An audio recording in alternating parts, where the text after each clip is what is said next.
Et on continue avec une extension cette fois-ci, l'extension d'un jeu, un de vos jeux, vos gros jeux de ces dernières années. C'est ça. Si on peut dire ça comme ça. C'est Photosynthesis, un jeu qui est un petit peu abstrait, avec des mécaniques dans lesquelles on va faire pousser des arbres. Et effectivement, c'est un jeu où chaque joueur a une essence d'arbre et va essayer de faire pousser son essence dans la forêt en utilisant l'énergie du soleil. Et donc à chaque tour, le soleil pivote un peu, va envoyer de la lumière sur les arbres. Certains sont à l'ombre d'autres, donc ne gagnent pas de lumière. Et voilà, on va planter les graines, essayer de les faire pousser, le tout pour essayer de récupérer des jetons de points de victoire qui valent plus ou moins de points. C'est un jeu qui avait beaucoup plu pour ce thème-là, puis il a une forte présence sur table. Oui. Et du coup, il y a eu pas mal de demandes. Il y a une communauté de joueurs, il y a eu de la demande pour avoir une petite extension pour apporter un peu de diversité dans le gameplay. Oh mais dis donc, Under the Moonlight, est-ce qu'il n'y aurait pas la lune qui rentre en compte? Il y aura la lune, très exactement la lune, et la petite lune rousse qui sert à quelque chose, je vais l'expliquer.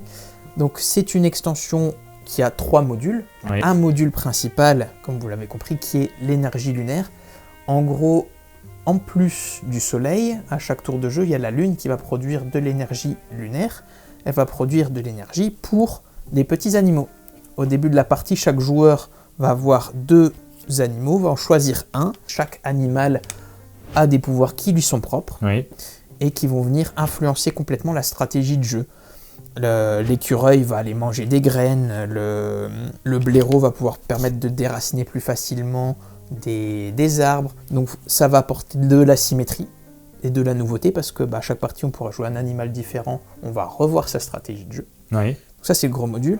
Les 2 autres modules sont plus des modules mineurs, on va dire, dans le sens où ça va plus être des bloquants qui vont intervenir selon le nombre de joueurs. Il y a le grand ancien.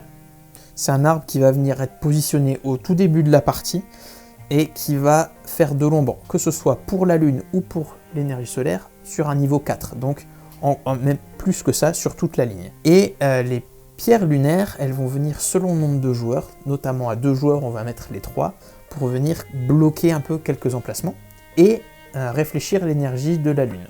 Donc l'idée, c'était d'apporter plus d'intensité de jeu à 2 et 3 joueurs notamment, vu que l'espace sur le plateau se restreint avec ces 2 modules-là, et renouveler un peu l'expérience de jeu avec l'exploration de différentes stratégies propres à chaque animal. Ok, merci beaucoup pour cette petite présentation rapide de l'extension de Photosynthesis qui sort quand? Qui sort pour SN, donc fin octobre, début novembre. Au tarif? Au tarif de 20 € environ. D'accord.